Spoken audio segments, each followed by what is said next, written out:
defensive day from the Broncos. And maybe the Eagles put up some points on them. But this isn't really going to be a challenge. They're in altitude, in Mile High, or Sports Authority's stadium. And Peyton Manning is playing the best football of his career. Got to go with the Broncos on this one. Cowboys, Chargers. Man, did I go back and forth on this one. We talked earlier about how Phillip Rivers has been playing some of the best football of recent years. Antonio Gates is looking back to form, and the Cowboys have trouble defending against tight ends sometimes. I still like the Cowboys in this one. Even with Miles Austin out, DeMarco Murray has kind of emerged as a go-to running back again. His health issues seem behind him, and last week he proved me wrong in fantasy as he went off for about 175 yards and a touchdown. Plus, with Miles Austin out, that just means there's going to be more focus on Jason Witten from Tony Romo, and I like the ball in Witten's hands. And DeMarcus Ware has been pretty quiet this season, is poised for a breakout game, and I think this is that game. I like the Cowboys on the road against the Chargers to pick up another game in the NFC East. In the Sunday night game, we've got the Patriots versus the Falcons, and this is going to be one sloppy mess of a game. We've got a depleted Falcons team trying to serve force at home against a depleted Patriots team. And for those of you who drafted Gronkowski on fantasy, shame on you. You know he's not going to start, right? And if he does start, he's going to break his arm again because, hey, that's his thing. So you know what? I have the Falcons winning. I don't care how banged up that they are. I am not impressed by the Patriots. You've got a bunch of Arena League receivers trying to get by until Amendola can come back and give Tom Brady the much-needed support that he needs. I already talked about earlier how Stephen Ridley has been underwhelming, and Shane Vereen is injured, who was going to supplant Ridley as their every down back.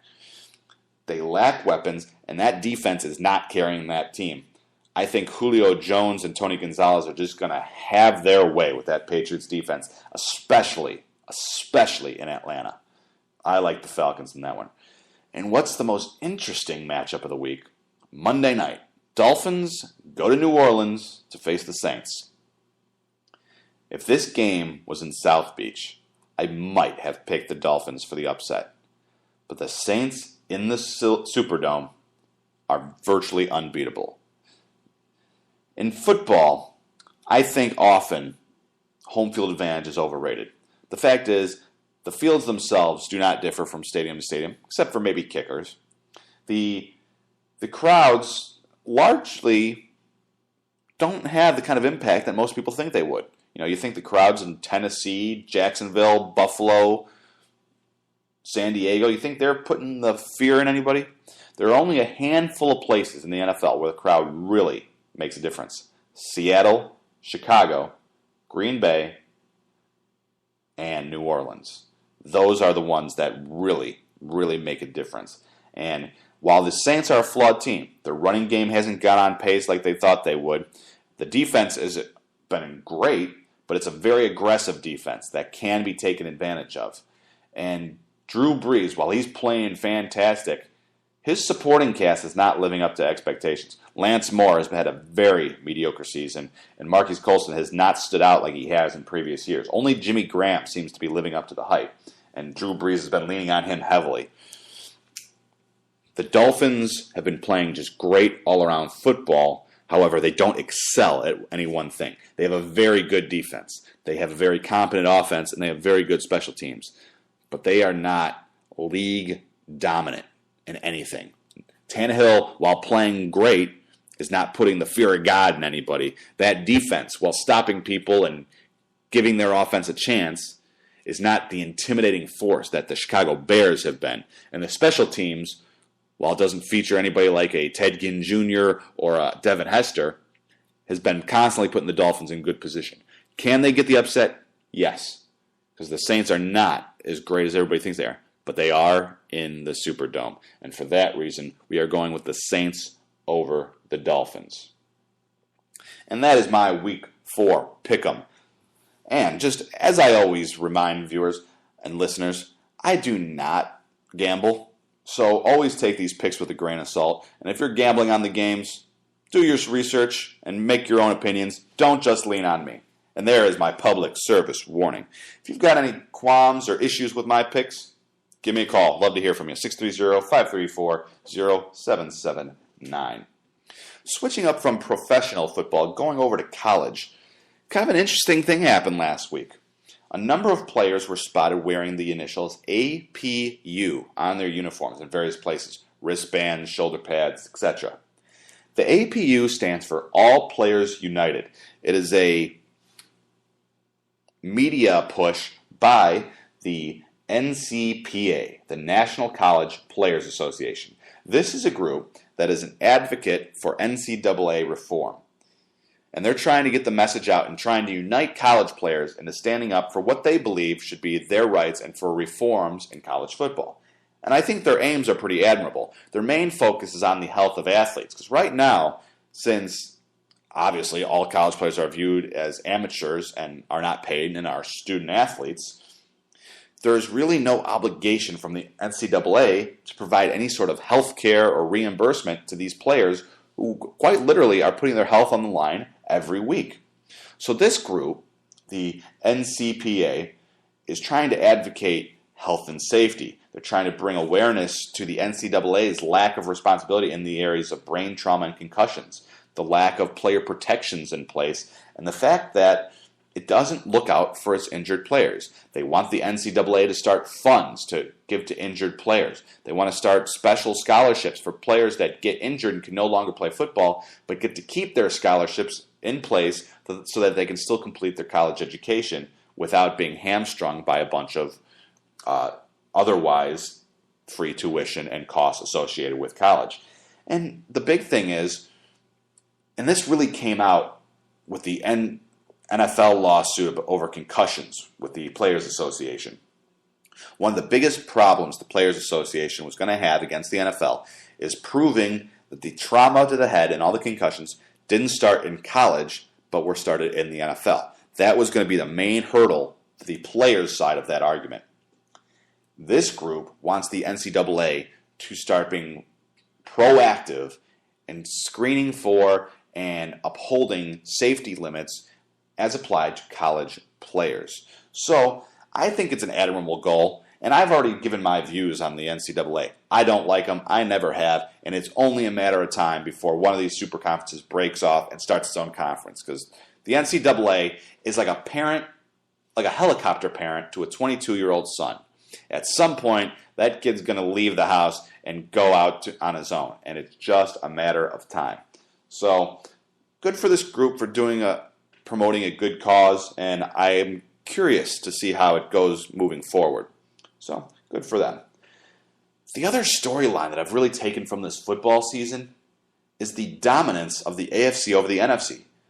Everybody and their mother, and myself included, when predicting the NFL season this year, was talking about how the NFC is the dominant conference, how the NFC has all the power teams, and how there's only a handful of teams in the AFC that really can compete for a Super Bowl, whereas the NFC has 8, maybe 9 teams.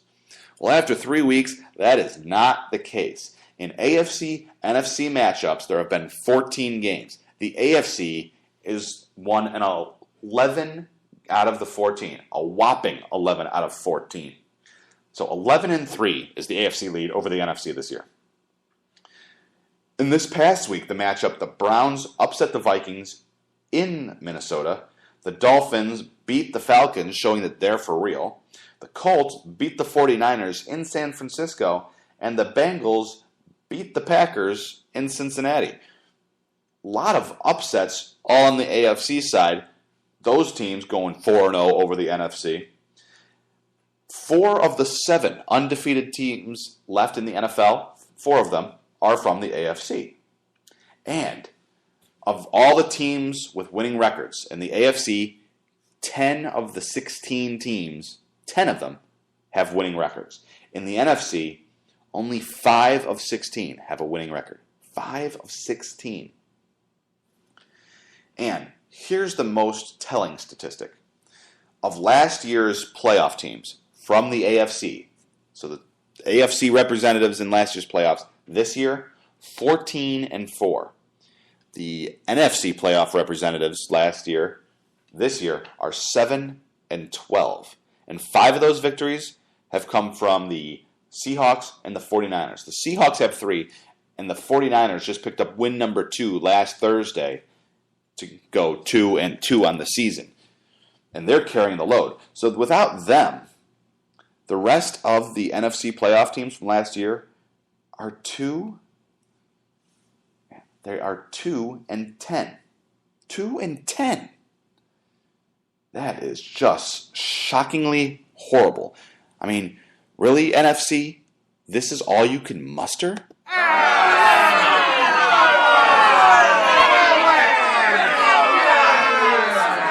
Talk about disappointing and making people like me look bad who are predicting, oh, it's going to be a great playoff race.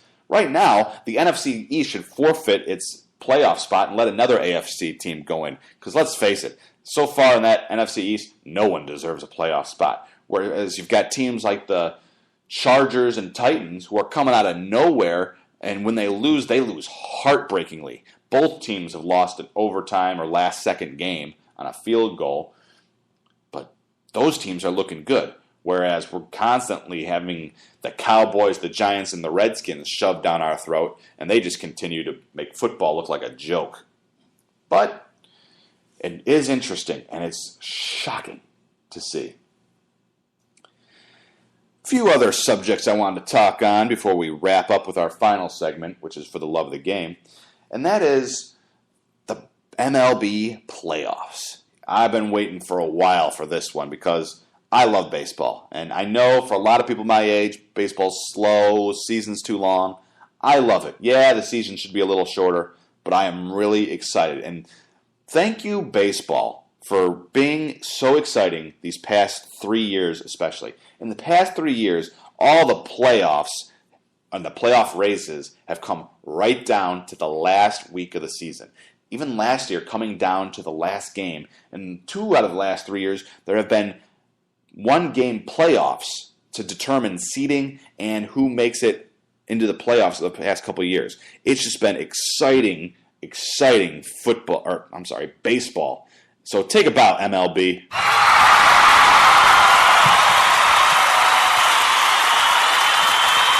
Yeah, Major League Baseball has been having a hard time keeping up with, the modern trends and with the newer batch of sports fans. A lot of sports fans just don't like sitting through what can be a 3.5 hour game, especially when the Red Sox and Yankees are playing, for a game that is a game of anticipation and excitement.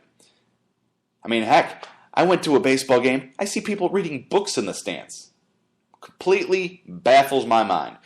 But we've got the playoffs coming up. And right now, and what it looks like going forward, in the AL, we're going to have the Cleveland Indians and the Tampa Bay Rays playing in the wild card, the 1-game playoff, the winner of which gets the Red Sox. And then you have the Detroit Tigers playing the Oakland A's. We have got some great matchups. The A's have a very good lineup and very young, solid starting pitching, but the Tigers have the best 2 starters in the league in Justin Verlander and Max Scherzer, who is going to win the Cy Young this year. Don't let anybody fool you. He's winning the Cy Young. And they've got Miguel Cabrera, who is going to win the MVP. If you are a fan of Sports Illustrated, they have some sort of love affair with Mike Trout. He's not winning the MVP. You have to make up some pretty obscure stats to justify that pick. Plus, his team has yet again failed to make the playoffs.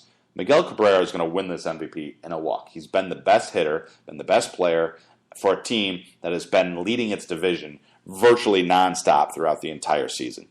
So, great matchup.